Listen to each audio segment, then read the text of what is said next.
Okay, so this video is going to enrage people, get them extra snarky. But here's the funny thing. The thumbnail, which basically has the title of saying, "Some disabled are too blank to know this." The whole thing is it's supposed to get you kind of like, what is the word? What is the specific thing that makes me feel this way or that way? What I want you to do is in the comment section, specifically write down from the thumbnail what you thought that redded out word actually was. So when you look at the thumbnail, specifically it said, right? It said some disabled are too blank, and it's got this redded out thing with all these like special characters to know this. I want to know what you feel like you intentionally inherently put as a word into that before we even start this. So please put your words into the comment section and the chat section because I want to know what you thought that phrasing would actually be. Once again, for those just joining, what I want you to do is put in the comment section or the chat section. The thumbnail says, "Some disabled are too blank to know this." I want to know what you thought your brain told you that word should be. Now, so I created this reading study to see how you would read the thumbnail for this video. I want you to tell me what you saw the read out word to be in your head, the word that accurately goes into that read out area. For me, with this video, is disconnected. What do I mean by that? So if we go back to the thumbnail and we look at it, it says, "Some disabled are too disconnected to know this." And I think it's important that we think about that and go through it. Let's get right into it. Here we go. And remember, this is a study because whatever word you put in there is a reflection on what you believe society thinks that you are as a disabled person when you're in a moment of like not knowing or stressed or fearful or concerned. So what's interesting about that is it creates as a study, a reading study as to what your brain believes people think about you in a negative way. Now, what are people doing that are disabled? In my opinion, that shows that they're disconnected. When people who are disabled say to somebody else, "What day is it?" "Oh, I didn't realize it was that day. I thought it was this day." Many disabled individuals are disconnected from weekdays and weekends or specific days. So when they laugh and tell someone making minimum wage in front of them that they forgot what day it is today, the minimum wage person, they burn on the inside. I saw this at Publix, yesterday. It's something that I've seen over and over. I've got a good friend that's disabled that does this literally once a week. I don't care, but remember, people who are struggling, working, miserable, their whole day, their whole week is just spent serving people who aren't happy. Everything's so expensive. This is something that burns inside them. Now, with that said, I'm asking you to please, as a disabled person, as a community, to police this. Know what day it is. Make sure you know what day it is because we want the working class to think positively about the disabled. When you act like you don't know what day it is and you don't care what day it is, it causes the working class to become agitated with the freedom that you, as a disabled person, actually have and enjoy that they don't have. Yes, I know you would trade all of your disability benefits immediately. Well, not some VA SSDI people, but I know all the SSDI only people would trade their disability benefits immediately, immediately to go back to work. But there's some wiggle room in that. Would you trade it for a hostile boss making you do physical labor in the hot Florida sun for $13 an hour? Like I said, some of you would trade anything to go back to work, but you wouldn't for that job.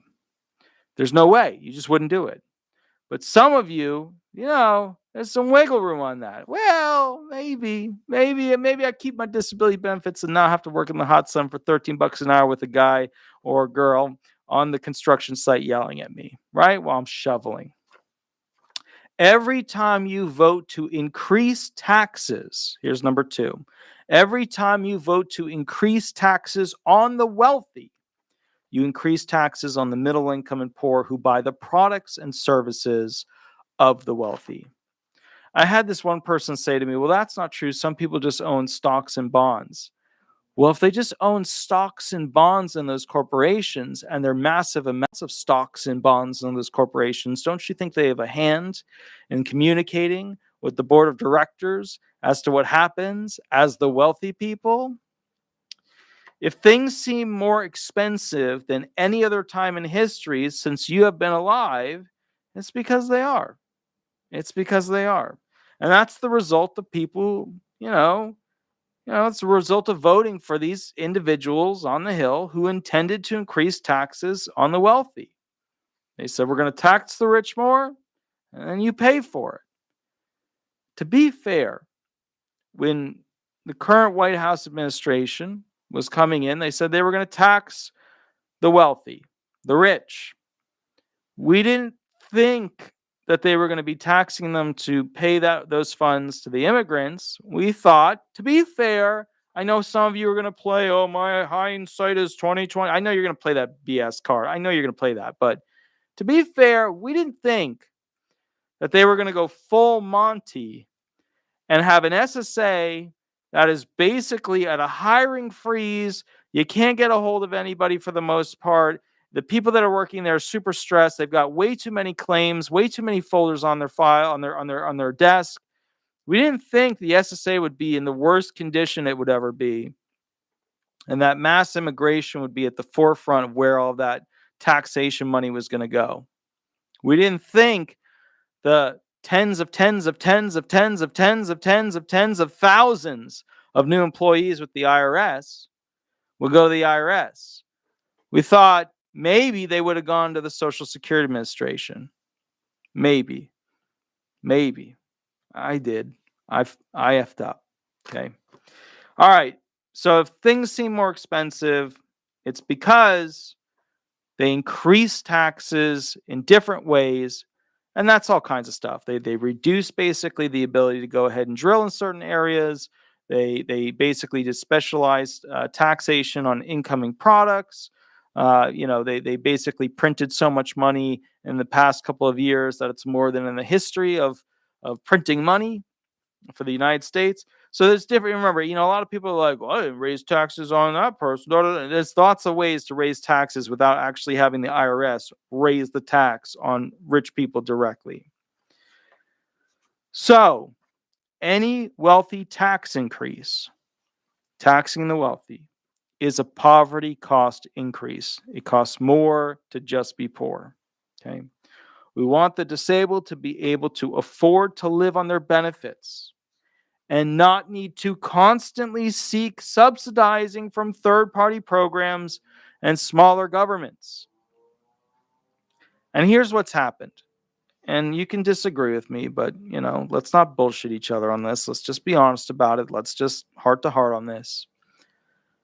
When people can't afford their rent, they have to move to an apartment that's been subsidized by either the state, county, or some other nonprofit situation that allows them to live there based off of a smaller amount where they take a portion of their benefits. They've run out of specialty housing in most states. It's a really big problem. And unfortunately, it can't get worse. And you might ask me, why would I know? Well, I work with the homeless every day, and I specifically literally go to a homeless center on Wednesdays and work with them and hear about all the problems going on with housing. I speak with those individuals that literally set up the housing. They can't get enough rooms to put people in. Okay. Number 3, please be careful with firearm regulations when voting. Canada is about to see, that's not about to see, they've had a 100% increase over the past 10 years. Canada is about to see the largest crime wave in its history because it banned a lot of self-protection devices, increasing the criminal's ability to commit deadly crimes without any repercussions unless they get caught. And remember, these are self-protection devices. This is like serious bodily harm or death. That's the result of that situation. If you vote to ban self-protection devices, you are making it more dangerous for disabled people who may not be able to run away like you can. I want to point this out because a lot of people don't understand that a lot of disabled people they can't run 30 feet in a certain amount of seconds. Okay? They don't have that option. Their brain might not process the danger in the same way an average brain would that does not have anxiety or depression or a literal panic attack where they freeze up and they can't do anything. I want you to understand the square under a disabled person's feet. I want you to think about that and think about how we can protect that square. If a disabled person has a heart condition, lung condition, back, hip, amputation, etc., you get the point. We want the disabled to be able to protect themselves on the square that they are standing on, no matter where that square is. The square can only be their home. The square can't just be their home. It can't be where you have to be in your castle, in your house. You can only protect that. It can't be that. We have to protect the square under their feet. Okay. It needs to be where the disabled person is standing so that they can live if an aggressor or criminal seeks something from them that is against their will. Please remember to vote for the rights of the disabled so that they can be protected, especially as things like crime, which is getting worse and worse at an exponent. The actuaries are, it's amazing to see the numbers, and it's across the entire United States. Canada's way worse. Just please think about it. Number 4, please remember that all disabled are ambassadors of their impairments. When you expect that people should just know you are being, basically somebody who's this person or this disability or that disability, when you expect somebody to just automatically know your impairment, then you, the disabled person, are being in that moment a butthead because you're not realizing what is the knowledge path, the education, the understanding, the wisdom of what's in the community about your impairment. All right, how dare I say that a disabled person could be a butthead? It's true. Here's the thing. No one is educated by their parents on all the different disabilities that exist in the world. No one. No one. Okay? No one is educated in school about disabilities unless they choose a field related in some way to medicine or benefits. Some of you are like, well, of course you know what my anxiety brings on and what my symptoms are and the signs and the relating side effects from my medication. How could you not know? You obviously know. How could you not make space for me based off of my impairment? How could you not know? How could you not know?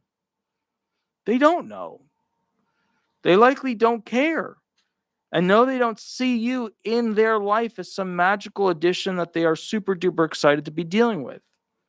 So realize, please think about this. Realize it is your job as a person of that particular disability to be an ambassador of that impairment. So you get 2 options. Safest one, which is to not tell anyone you have benefits and disabilities. Or what ultimately happens anyways, because people figure it out based on you never leaving your house or seeing things you post online, you serve as an education platform once people are aware for that impairment. I'm going to tell you a secret that 99% of you don't know.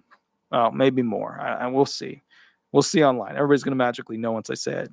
And that is that, and remember, this is not anywhere else online that I could find. People in a weird, curious, what the hell is that kind of way, want to know in a safe and cool learning environment how your impairment works. Well, more realistically, how that impairment works. When you attach a face to it, it complicates it, but they want to know what the hell it is. They want to know what it is. Okay? So the point is, if you feel safe enough, if you feel knowledgeable enough, then help the community know what is going on. Know what the impairment is. If you have something that is different, it's okay to tell someone about it. But keep in mind, many of the mentally disabled will usually not be open to talking about it. With that said, things are changing. Police and sheriffs are learning to ask if someone has a mental impairment. But remember, it's not a get out of jail free card. When you commit a Leo battery, it doesn't matter if you are just having a high anxiety day or not. Which brings me to my point number 5. As an ambassador, it is crucial to pre-imagine how you would handle situations. Many mentally and physically disabled people are caught off guard when someone asks them about their impairment. They're super caught off guard until their brain catches back up. I've seen it over and over. They go blah, blah, blah, until they get asked it over and over. Until they've been asked multiple times over and over, they know how to respond. But until that happens, it's like somebody hit them in the brain area with like some what's going on? Where am I? How could this be? They just get totally thrown off the horse with it. Okay. Now, have multiple responses prepared about your impairment, and here's why. A, it's less stressful for you to know how to explain what your impairment is. B, it's less stressful for them when you're just able to talk to them, just regularly. Hey, how's it going? And C, you're being a good ambassador of your impairment. And that will help to grow learning and knowledge about the rights of the disabled and what's going on and the awareness, because nobody is taught about this. Nobody goes to school and learns about Social Security benefits. Nobody goes to school and learns about disability benefits. Nobody. Nobody's parents teach them unless it's a specific impairment that a kid has. And even then, they got a little bit of awareness of this, a little bit of awareness of that, but they don't have the whole picture. Ambassadors are important. Number 6. Another thing that the disabled tend to be mentally removed from is the competition that exists between them. Disabled people internally and externally compete over how much money they get, how long they have been on the program. God, have I seen that. Look at how many stripes I got on my arm. I've been on the program for this many decades. How severe their impairments are. Oh, I got to take this much of this medication. How much of that medication? You're not taking as much as I am. How long it took for them to be found disabled. I was found disabled in 32 minutes. You took 36. I took 32 minutes. You took 36 months. And what benefits they receive beyond the financial and general insurance that people get. Please, when it comes to this, when it comes to people still trying to be found disabled, it's way harder to be found disabled nowadays. You know that. But with this other stuff, I ask you to please don't be an asshat. That's all I ask. Don't be an asshat. That's it. Look, if you have it better, cool. If they have it better, cool. Don't rub it in. It's not lotion. It's not suntan lotion. Don't wait for the moment to fire the final blow. You are all on the same team. You need to work together to get a better disability program. That's where you put your competitive edge in supporting and growing as an ambassador of your impairment for the overall team of disabled. Number 7, a final note. Never, ever, ever, ever use your impairment as a reason to lie or get away with a lie. Business deals are more than just buying or selling of something. They are showing up, bringing the right amount, giving all the information needed, and being prompt in your actions. Sure, impairments limit our ability to show up sometimes to medical appointments, but there is a clear difference between lying with the intent to just blame it on your impairment because you forgot. And I want you to understand this because it's important to me, because I see it being abused by disabled all the time. And, one of the phrases I use with the law firm is that, a lot of the claimants, they got to lie twice to end up on the truth. I was helping out a disabled friend buy something, okay? And I'm an idiot with this stuff, and I admit it, and I've been an idiot for a long time. It's not going away. It just is what it is. I've accepted it. I was helping out a disabled friend buy something. I made the first payment for him because he didn't have the Cash App on his phone to pay the person. I knew the person, as my buddy, a disabled person. I knew what he needed. I knew he had to buy it. I knew he had to fix a problem. So I was like, cool, whatever. Here we go. He was going to get the Cash App on his phone. Then he was going to pay the rest of it. When the time for the final second payment came, which was like the bigger payment, my buddy acted like he didn't realize that he had to make the payment and said that he didn't want the item anymore. Now, remember, this is after he agreed to it, knew what was going on, in writing, verbal, all that. It was all there.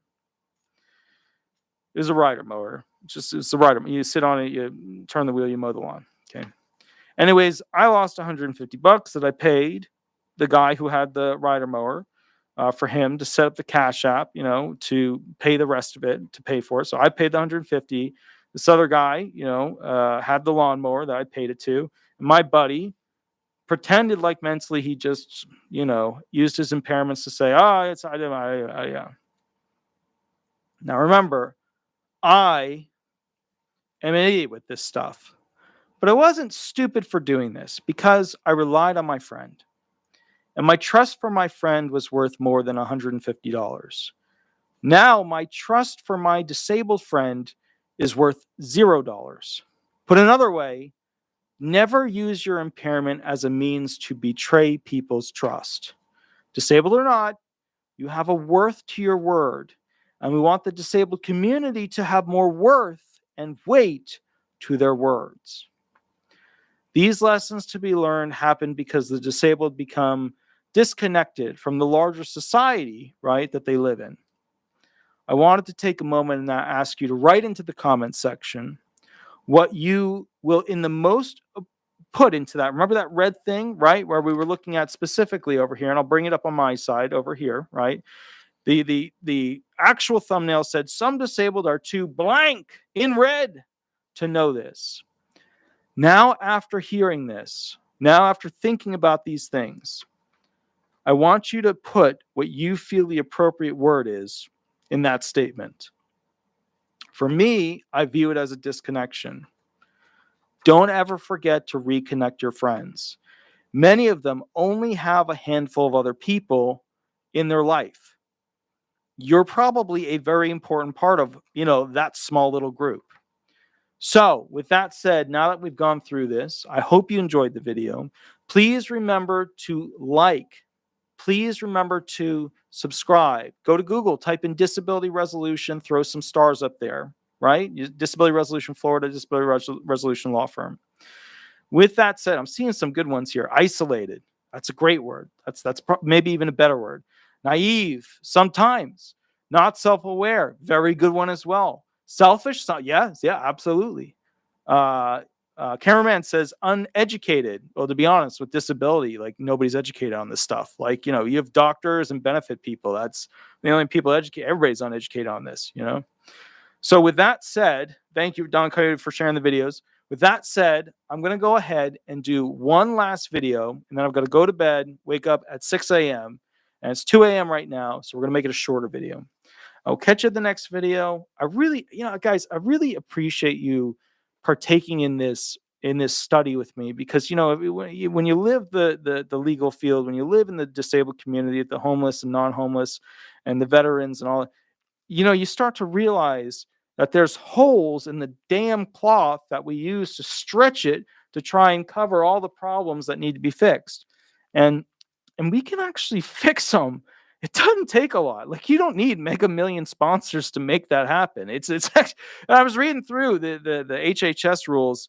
And we're gonna be doing, not tonight though. I have it here. I have it prepared, but there's been a massive change in the rules and regulations of the rights that are afforded to the disabled. Massive change just came through. Huge.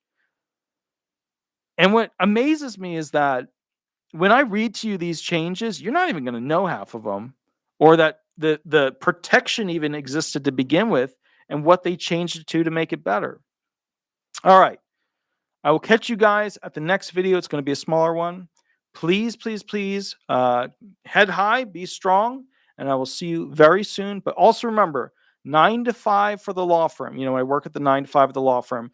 Don't call in with a quick question while I'm at the law firm because the staff is ready to go after me, and they know where I live. Now, with that said, please remember to go ahead and ask your quick question during the live sessions on Tuesday and Thursday when I go live on YouTube. And then if you need more than 5 to 7 minutes to have the question answered, you can buy an hour. I put you on the hearing calendar as your own hearing, and then basically you get that hour and you're good to go. The little contract is in the bio below.